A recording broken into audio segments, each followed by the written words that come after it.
Hi there, in this video we're looking at transformations and specifically translations. So we're going to start by looking at what a translation is, and then we'll look at how we can carry some out, how we represent them, and how we can work backwards as well. So the first thing I just want to briefly touch on is what a transformation is. So a transformation is just a way we can move shapes and objects and points around what we call the plane, which is just sort of your coordinate grid. So we've got a handy grid on the back to help us out with this. But yeah, so transformations are just a way of moving them around. And translations, that's probably the simplest transformation in that it literally does just slide it in a certain direction. So let's just have a look at an example here. So let's draw ourselves, let's say we've got a little ant. So with all these transformations, we'll start with looking at points. So our ant in this case is like our point, and then we'll move on to looking at some more difficult shapes later on. Interesting fact about ants, ants very rarely get ill, and that's because they have little antibodies.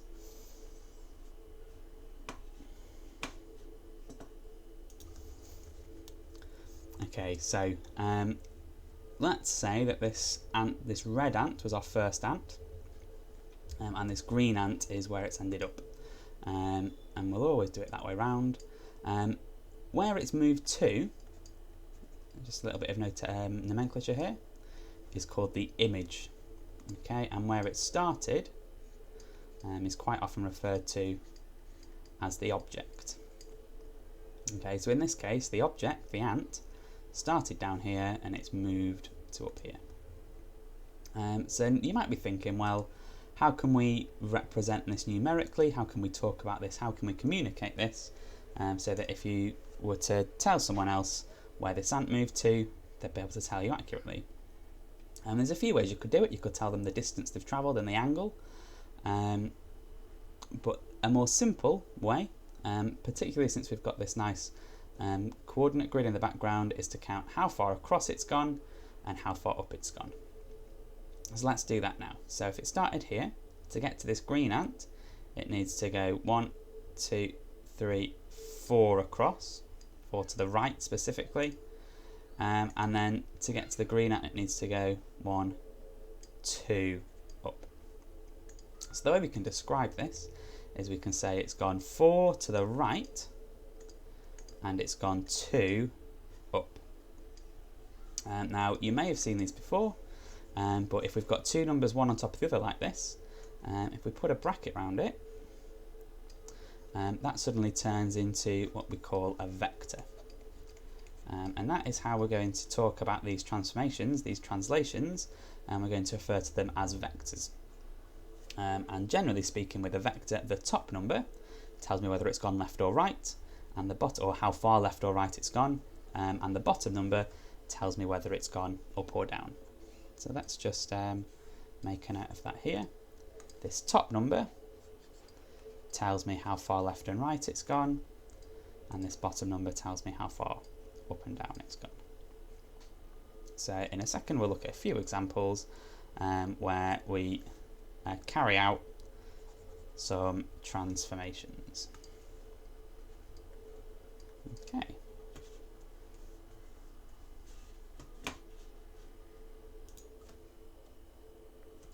Okay, so on to our example here, our first example. So I've got 3 ants and they're each being translated by a different vector.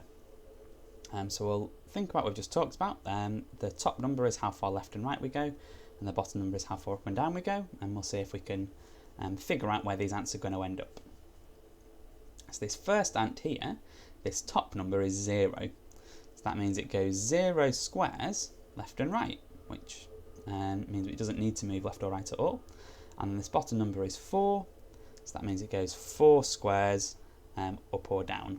Now let's just have a little bit of a think about whether that 4 means up or down. If you're sort of paying attention to the last one, you can probably guess that it's up. But let's just have a little bit of a think about our coordinate axes.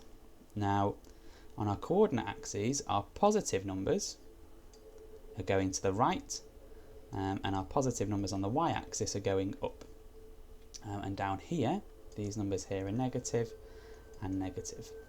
And this carries over onto vectors, into these translations. If it's a positive number, it means it's either going to go to the right or going to go up. And if it's a negative number, it means it's going down or to the left.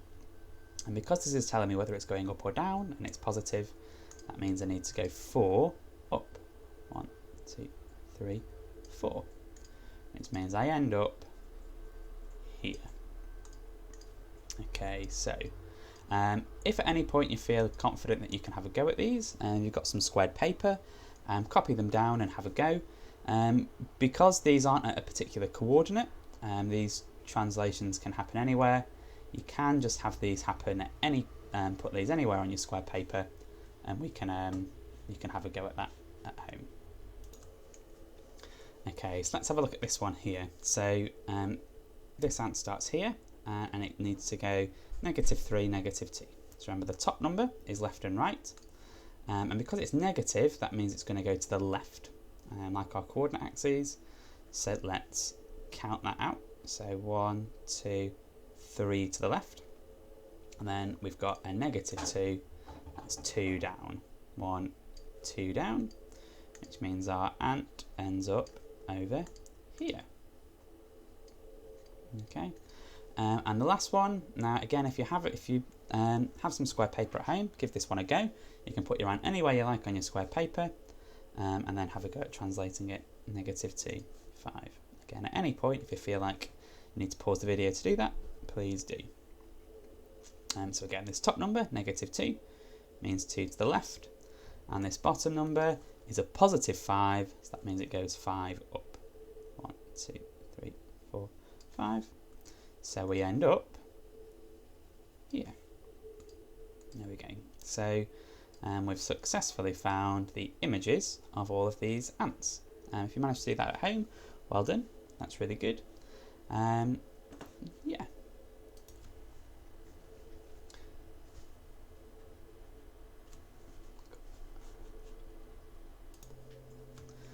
Okay, so in this example, we've moved away from ants, and now we're looking at this shape here.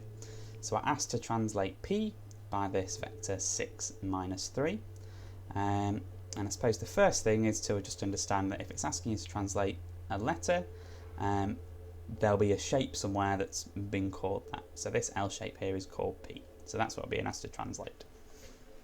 Now, the way we can think of a shape and translating a shape is, well, a shape is just made up of points, isn't it? So if we translate each of the points on this shape by this vector 6, 3, then we'll end up at the right place. So let's do this bottom corner first of all. And just to remind ourselves that it's the bottom corner, I'll put a little sort of L in there just so I know that that's where it is. So again, that bottom corner is going to go 6 across. 1, 2, 3, 4, 5, 6. And then it's going to go 3 down. 1, 2, 3. So that bottom corner ends up down here. Okay. Now, if you're feeling confident, you can probably go and draw the rest of the shape in. But let's just do one more corner just to make sure we're in the right sort of space. So now let's do this bottom left corner, and let's translate that 6 across. 1, 2, 3, 4, 5. So this is exactly the same as what we did in the last example with our ants. It's just they just so happen to form a shape this time. So if you imagine each of these guys are the corners of your little ants, you're going to move each of those ants, but they just take this shape with them. And now we've got the 2 corners drawn in. Now, rather than doing all of the other corners, which will get you the right answer, it's just a little bit slow, what we can do is, now we've got 2 points of reference, we can draw the rest of the shape in around that. So here, this is 4 tall, so this shape here needs to be 4 tall. And this line is 2 tall, so this needs to be 2 tall. And you can sort of see where we're going with this. We're going to end up like this. And now this is P with a little apostrophe or a dash above it, and that just means the image of P, like before. Now the one thing we do have to be really careful of is, and I see this mistake all the time, they'll take this bottom corner and they'll translate it 6 across and 3 down and get this point down here, and then they'll say, well, let's draw the L shape down there then, and they'll just draw it wherever they like. Okay, it is really important, that's not correct. It's really important that if we've picked the bottom right hand corner of our L shape to start with, when we translate it, that needs to stay the bottom right hand corner. Okay, so I would always recommend picking 2 points and translating 2 points. So picking 2 of your ants to carry the shape, just so you can sort of see what's going on. So you can envisage these 2 ants carrying this shape in tandem, 6 across and 3 down, and they have to stay at the same position, otherwise they'll drop their shape. Okay, so let's move on to just the last example of this video in a second. Okay, so we'll just do one more where we're actually moving it, and then we'll move on to look at one where we have to describe the transformation. And we'll do exactly the same thing.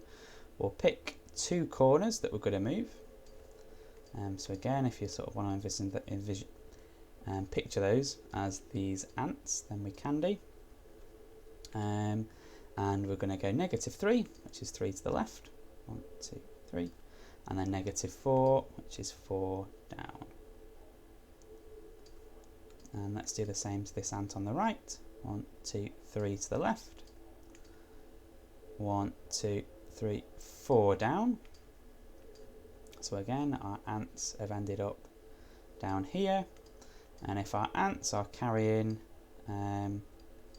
this shape, then it's 2 high and 4 across. So it's going to end up 2 high and 4 across. It's going to end up there. So that is our image of Q. That's where it ends up. Good.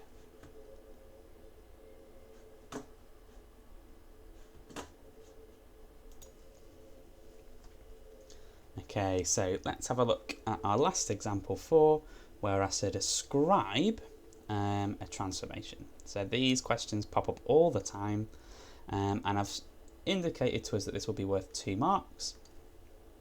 Just as sort of a reminder that we need to write 2 things down. So the first thing we need to write down is what type of transformation it is. Now, if you're watching these in the order they are on YouTube, this will be your first transformation, and you might not be familiar with the other ones, but we do need to write down that this is a translation. It's not been rotated, it's not changed size, it's not been flipped or anything, so the only thing that's happened to this is it's moved, so we need to write that it's a translation. And that will get you one of those 2 marks in an exam. Now the second thing we need to write down is the vector that describes this translation. And what we're going to do is we're going to pick a point, so we're going to think about where our ant would have to be to carry this, and then we're going to see where that ant had to have gone.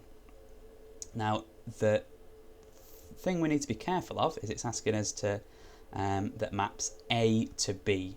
So that means we're starting at A and we end up at B.